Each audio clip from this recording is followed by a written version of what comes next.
So as I click on the channel, take a look at what happens to the calcium outside. Okay. So you will notice that the calcium now entered, so the massive influx of calcium. Okay. So after that, you see, namumulit na ang calcium sa loob, and you know that calcium is the key. Is the key for? Not yet. Fusion, yes, fusion and exocytosis. Yan. The calcium is the key for fusion and exocytosis. Okay. Right after that, you will have now, of course, exocytosis. Okay. And what did you notice right after the exocytosis? And calcium was removed. Okay. And through what pump? Okay, the sodium calcium pump. Okay, we remove calcium from the presynaptic cell. Okay. So from there, it will now be received by the receptors. And you will notice that the receptor here is a ligand-gated sodium and potassium channel. So acetylcholine binds to the receptor, and then you have massive influx. Because sodium now entered, I disturb now the resting membrane potential of muscle. Okay. So if I produce an electrical potential, and you call this one your end plate potential. That is your end plate potential. Okay. So after the end plate potential, okay. Ayan, bago na mag-end plate, kailangan i-remove daw muna natin ang acetylcholine. Acetylcholine will be removed by your acetylcholinesterase. Okay, to form now choline and acetate. And then where will choline go?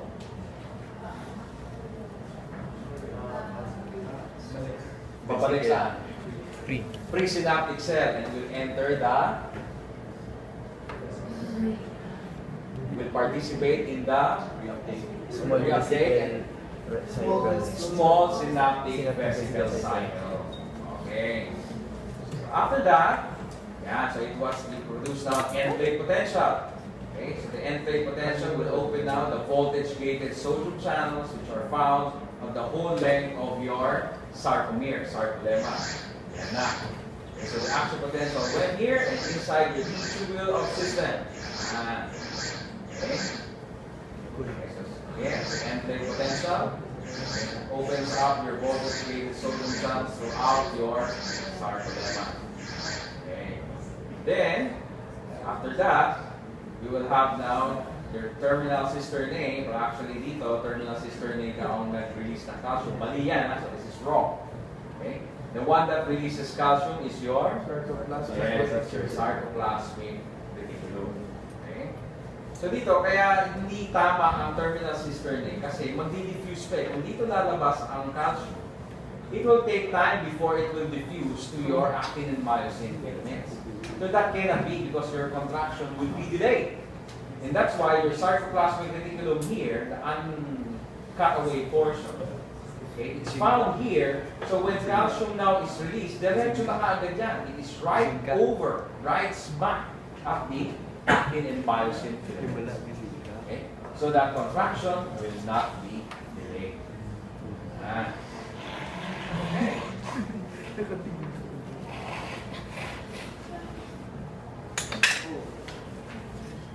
Okay, so let's see it as a whole. Take the muscle to see contraction. So you can see contraction is from C line to C line.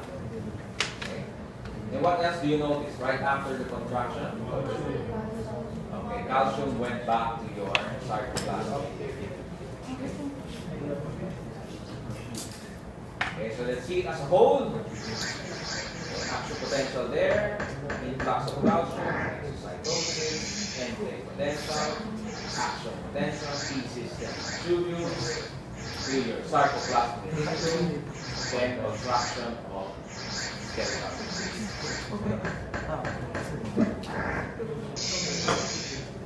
Here you can see that every time that you have an end plate potential, it will always produce contraction. But action potential, of course, is skeletal muscle. It will always result into contraction. Okay.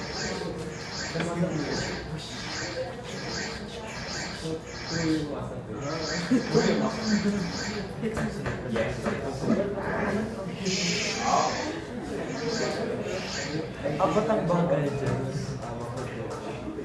Do you understand? Okay. Let's go now to the sliding filament love. I would rather call it your excitation, contraction, So the excitation, contraction, coupling is the contraction of muscle cells that occurs as the thin filaments slide over the thick filament. Okay. So during contraction, the sarcomere shortens, and the thin and thick filaments overlap to a greater degree. You can see that here. Okay. So here are the characters. Okay. You have your myosin, you have your actin, you have your tropomyosin, your troponin, you have your ATP, and you have your calcium. So all of these play a major role in contraction. Okay, so we now see the sarcomere. It's from Z line to Z line. Okay, so let's click on the thick filament to examine its structure. Yan. So ang ganda, no? Cute ng thick filament. Dami nila. Okay. So in skeletal muscle cells, the myosin molecules are bundled together to form the thick filament. So ang daming mga myosin heads yan. So let's click the thick filament to see one. Good. So your myosin molecule, marami klaseng myosin molecule, but in skeletal muscle it is termed as myosin 2 because you have two heads. You have your two heads here that form the cross bridges.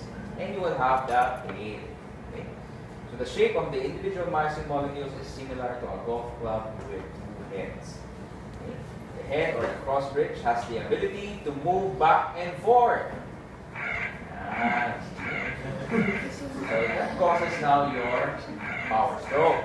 Okay? While the tail produces the flexing movement. So the tail produces the flexing movement. So if we're going to combine now the flexing movement of the tail in the hands, you have now the power stroke. So it bends up, okay, and produces now the power stroke. So para siyang may hinge dito. It allows for necessary binding of myosin to actin and to produce now your power stroke. Okay? You understand? Okay. Now in your myosin, you have several binding sites there. At the anterior side, on the front side, you have the myosin head binding to actin. While at the posterior side, here you would find the ATP binding site. Okay? So ATP binds, okay, posterior to your myosin head. So this is called, when the hinge is up and the myosin has flexed its head, this is what they call your low energy conformation. Okay? Low energy conformation. So naubos na yung energy. Okay? So ATP has to bind there. Okay? And when ATP binds, okay, the myosin hydrolyzes it, okay, and is converted to a high energy conformation. So pag nakahiga siya, high energy. Why? Because it is now ready to bind again. It's ready to bind and it's ready to produce the flexing movement or the what do you call this? The swiveling of the head. Okay? This is now the high energy conformation. Okay. So here you will see the actin binding site, okay, where myosin will bind to actin. Okay. Now let's talk about now your actin on the thin filaments. Okay. Yeah. So your actin is made up of globular proteins, a big globular protein, and they are in a double helical structure. So you have one helix here and another helix here. Okay. And on your myosin, on your actin, on the globular heads, you will find their invaginations. Parang may depressions dyan. That depression is the binding site for myosin. Okay? So that is where the myosin will have to reach out and bind to actin. Okay? Okay. Now there's also another structure in actin that covers now your myosin binding site. And that is now your tropomyosin. Tropomyosin. Your tropomyosin covers those invaginations. Why? Why does it need to cover that? So that myosin will not bind to actin. Because if you don't need contraction, then that has to be covered. Okay. Now there's also another protein within your tropomyosin, and that is what we call your troponin. So the troponin and the tropomyosin comprise now a complex, what you call your troponin-tropomyosin complex. Or it is also known as the inhibiting protein complex. Why inhibiting? Because when tropomyosin is covering actin, the actin binding site, therefore it inhibits contraction. Okay? So it is a relaxing protein. Your troponin is made up of three here. Diba? Sinasabi dito, you have your troponin, T, troponin C, and troponin I. Okay, tatlong klaseng troponin niya. Okay, your troponin C, troponin T, and troponin I. T, troponin C, and troponin I. Okay. The troponin T is the protein that attaches it to tropomyosin. Kaya nga T and TM. Okay, tropomyosin troponin complex. Okay, so yan ang kumakabit dyan. Troponin I is when the tropomyosin is covering the actin binding site of myosin. It inhibits, kaya tinawag na I yan. It inhibits contraction by covering the actin binding site. Okay? And then the troponin C here is for, obviously, calcium. Okay, so when calcium binds to your troponin C, this will now cause the lateral movement of your tropomyosin. So if it laterally moves, you now expose the myosin binding site. And myosin now will bind to actin. Okay? We have three types of your troponin. Okay. Now here, we have now the calcium ions. As seen, you have your terminal cisternate, but this is wrong. Because, where does calcium come from? Okay, cytoplasmic reticulum. Okay, so here you have an action potential already. Calcium binds to troponin C. Okay. Okay, so nakita nyo, ganda ng pagka-slide, very smooth. Okay. So that the myosin binding site of actin will now be exposed. And when it gets exposed, okay, myosin has no choice but to bind. So these are the characters. All of them support the main character, which is the myosin and the actin. Okay. So let's talk about a single cross bridge cycle. So to see the entire process, let's click on the terminal cisternate. Okay, cytoplasmic reticulum. So you will now notice that your one myosin is in its high energy conformation. Ibig sabihin, ready to bind and ready to swivel. Okay? But it cannot bind yet because covered by yes, it is covered by tropomyosin. Okay? So it cannot bind kasi there is still may damit pa eh. Okay? So it cannot bind. So once calcium action potential is there, binds troponin C, is exposing the active myosin binding site and produces that swiveling. Okay. So it attaches to it. Okay. After it attaches to it, it will now produce the swivel. Okay. ATP binds. Okay. Now you would notice that pag kumabit na siya doon, hindi siya matatanggal. Okay, hindi siya matatanggal. Because myosin has a very, very high affinity to actin. Gusto niya si actin. Okay? To the point, pag nakita niya, nandun na, ang babinding mo, mabind na agad yan. Kasi hindi siya matatanggal. Okay? So, in order to remove it from the binding side, kailangan mo ng force. And that force is in the process of ATP. So, ATP is required for unbinding and binding again.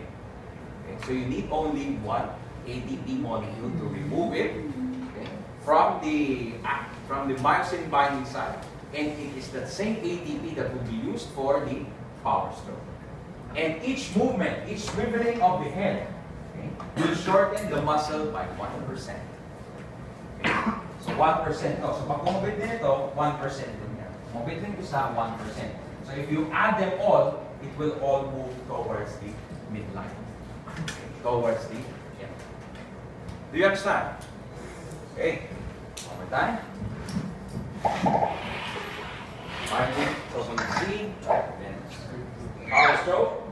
ATP binds to remove it and converts it to a high energy conformation. Calcium is pumped back to your sarcoplasmic reticulum. Tropomyosin covers again the myosin binding site and contraction ceases.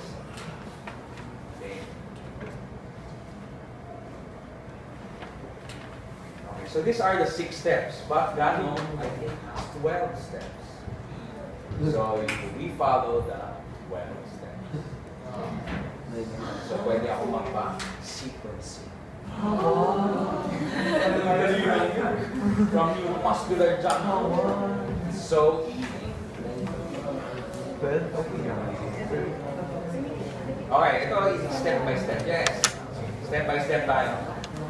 Okay, action potential. Ito medyo boring.